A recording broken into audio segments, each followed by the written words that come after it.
یہ واقعہ اصل میں کچھ اس طرح کا ہے کہ مصر کے شہر امین کے اندر ایک اسکلان قبیلہ تھا۔ اسکلان قبیلے کا سردار بہت ہی دلیر اور جنگجو انسان تھا۔ بڑے کافر اس کی تلوار کے آگے سے ڈرتے تھے اور بازار کے اندر چند سکوں پر ملازمت کرنے والا نوجوان چند ہی سالوں کے اندر قبیلے کا سردار بن گیا، اور اس نے اپنے قبیلے کے لوگوں کو بھی اتنا بہادر بنا دیا تھا کہ اس قبیلے کے چند لوگ کافروں کے بڑے بڑے لشکروں کے سامنے ڈٹ کر کھڑے ہو جاتے۔ اسی قبیلے کے شفا خانے کے اندر ایک حکیم رہتا تھا۔ وہ حکیم بڑا ہی عقل مند اور تجربہ کار انسان تھا۔ وہ حکیم سارے قبیلے والوں کا علاج کرتا اور قبیلے کا سردار اسے ماہانہ تنخواہ دیتا۔ حتیٰ کہ قبیلے کے سردار نے اسے اجازت دی ہوئی تھی کہ اگر قبیلے کا کوئی بھی آدمی تمہیں معائنہ کروانے کے معاوضے دے تو تم لینے سے انکار نہیں کرنا، لیکن کسی سے زبردستی نہ لینا۔ لیکن اس کی ایمانداری اتنی تھی کہ وہ کسی بھی قبیلے کے آدمی سے ایک سکہ بھی نہیں لیتا تھا، چاہے بیماری کتنی ہی بڑی نہ ہو، بس قبیلے کے سردار سے تنخواہ لیتا اور اپنی زندگی کا گزر بسر کر رہا تھا۔ اسی حکیم کا بیٹا، جس کی عمر تقریباً اس وقت 10 سال تھی، وہ اسکندریہ کے ایک مدرسے میں تعلیم حاصل کر رہا تھا۔ اس کی تنخواہ اتنی زیادہ نہ تھی کہ وہ اپنے بچے کو اتنا بڑے مدرسے میں تعلیم حاصل کروا سکے، بلکہ یہ تو رحم دلی اس سردار کی تھی کہ جس نے اپنے بچوں کے ساتھ ایک غریب حکیم کے بیٹے کو بھی اپنے بچوں کے برابر مدرسے میں پڑھنے کے لیے بھیجا ہوا تھا، اور اس کی پڑھائی کا جتنا بھی خرچہ آتا تھا وہ سردار ادا کرتا تھا۔ وقت گزرتا رہا، جب اس کے بیٹے کی عمر 10 سال ہوئی تو وہ سردار کے بیٹوں کے ساتھ واپس لوٹا۔ قبیلہ بہت ترقی کر گیا تھا۔ وہ قبیلہ جو 50 خیموں پر مشتمل تھا، اب وہ سینکڑوں خیموں پر پھیل چکا تھا۔ اس قبیلے کے ساتھ سردار نے کپڑوں کا کارخانہ بھی بنا دیا تھا۔ اس کے علاوہ قبیلے کے سردار نے صلیبیوں سے ایک بازار حملہ کر کے چھین لیا تھا، اور وہ بازار بھی اب اس قبیلے کے سردار کے قبضے میں تھا۔ اب وہ قبیلہ بہت بڑی طاقت بن چکا تھا۔ ایک دن وہ حکیم جڑی بوٹیاں حاصل کرنے کے لیے جنگل کے اندر چلا گیا۔ وہ جڑی بوٹیاں تلاش کرتے کرتے جنگل کے اندر اتنا زیادہ آگے چلا گیا کہ اس کے قدم خفیہ جاسوسوں کے گروہوں کے ٹھکانے پر جا پڑے۔ جب ان جاسوسوں کو خبر ملی کہ ہمارے ٹھکانے کو کسی آدمی نے دیکھ لیا ہے تو انہوں نے پیچھا کرنا شروع کر دیا۔ حکیم بھی سمجھ گیا کہ اگر انہوں نے مجھے پکڑ لیا تو یہ مجھے زندہ کبھی نہ چھوڑیں گے، کیونکہ میں نے ان کا خفیہ ٹھکانہ دیکھ لیا ہے۔ حکیم نے بھاگنا شروع کر دیا، لیکن وہ ان سے بچنے میں ناکام رہا۔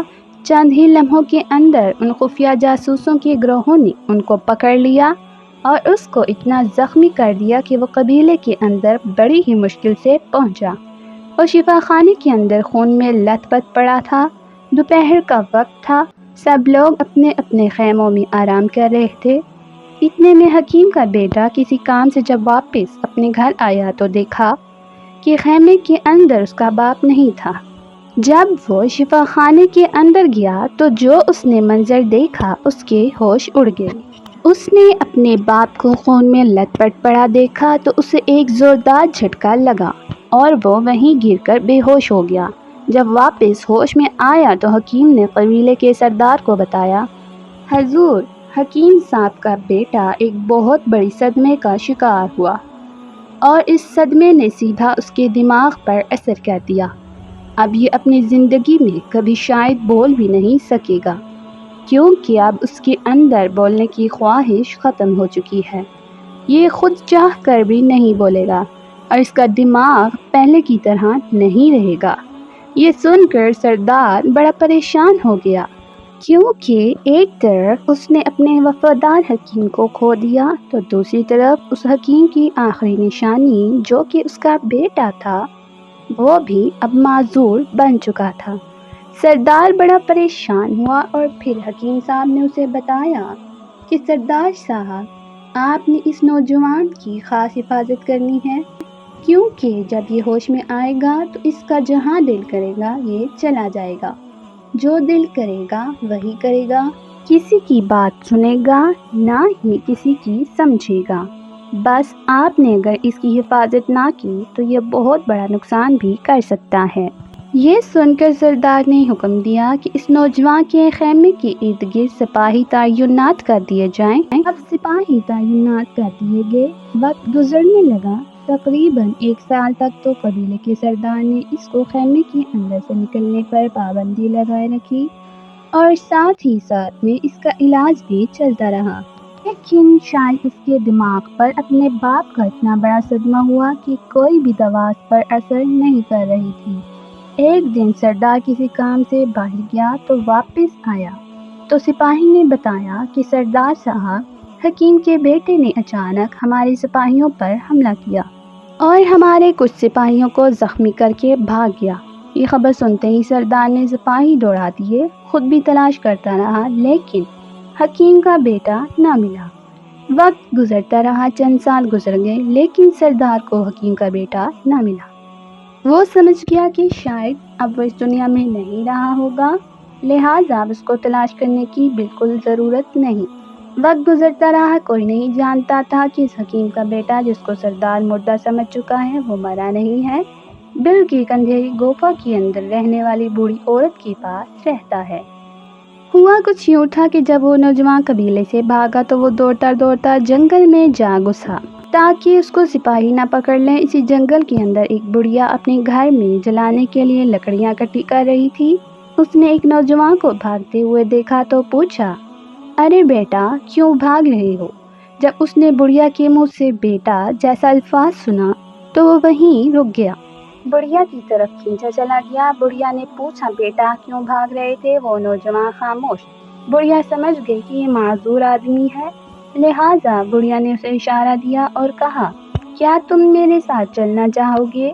کیونکہ اس جنگل کے اندر تمہیں وحشی جانور زندہ نہیں چھوڑیں گے۔ وہ نوجوان حکیم کا بیٹا اس کے ساتھ چل پڑا۔ اب گزرتا رہا، چند سال گزر گئے اور وہ معذور حکیم کا بیٹا بڑھیا کے ساتھ رہ رہا تھا۔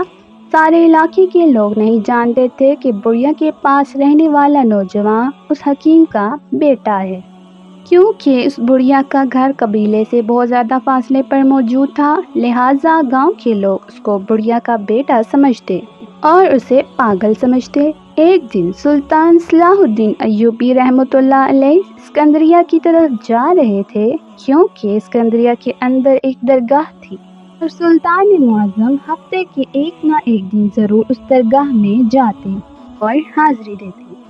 ایک دن سلطان صلاح الدین ایوبی قاہرہ شہر سے اسکندریہ کے اندر موجود درگاہ کی طرف جا رہے تھے، اور جب سلطان صلاح الدین ایوبی راستے میں تھے تو سلطان صلاح الدین ایوبی کا گزر اس قبیلے کے پاس ہوا۔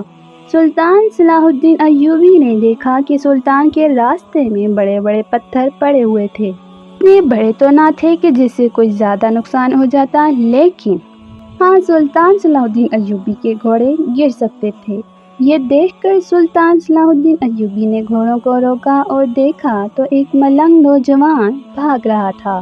سپاہی سمجھ گئے کہ اسی ملنگ نے ہی پتھر پھینکے ہوں گے، لیکن سپاہیوں کے گھوڑے گزرنے سے پہلے ہی وہ بہت فاصلہ طے کر چکا تھا۔ یہ دیکھ کر سلطان صلاح الدین ایوبی غصے میں آ گئے، کہا، اس کو تلاش کر کے کل میرے سامنے حاضر کیا جائے۔ 2 سپاہی اس کی طرف روانہ ہو گئے لیکن اس کو تلاش نہ کر سکے۔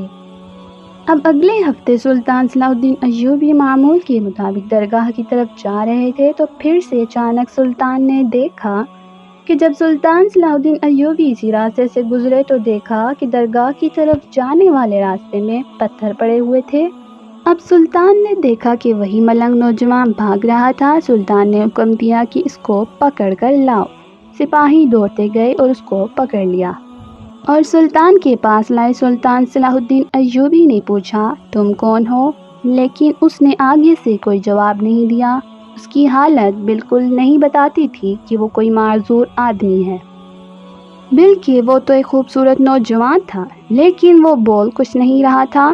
سلطان صلاح الدین ایوبی نے پیار سے اور غصے سے پوچھا، لیکن اس نے کچھ نہ بتایا۔ یہ دیکھ کر سلطان صلاح الدین ایوبی غصے میں آ گئے اور اس کی طرف تلوار نکالی تو اتنے میں ایک آدمی دوڑتا ہوا سلطان کے پاس آیا اور کہا، سلطان معظم، آپ اسے کچھ نہ کہیں۔ حضور، یہ پاگل آدمی ہے، کوئی نہیں جانتا یہ کہاں رہتا ہے، بس ہم اس کو کبھی کبھی دیکھتے ہیں۔ لیکن سلطان معظم، حیرانی کی بات تو یہ ہے کہ آج تک اس ملنگ نے کسی کے راستے میں پتھر نہیں پھینکے، لیکن حیرت کی بات ہے کہ یہ آپ کے راستے میں پتھر کیوں پھینک کر چلا جاتا ہے؟ سلطان معظم، یہ گونگا ہے، بول کچھ نہیں سکتا۔ ارد گرد کے لوگ بتاتے ہیں کہ اس کو کبھی کسی نے نہیں بولتے دیکھا، لہٰذا اس کو ڈرانے یا دھمکانے کا کوئی فائدہ نہیں۔ یہ سن کر سلطان سوچ میں پڑ گئے تو اتنے میں علی بن سفیان نے کہا، حضور، آپ نے ایک ملنگ کی وجہ سے اتنا زیادہ کیوں سوچ رہی ہیں؟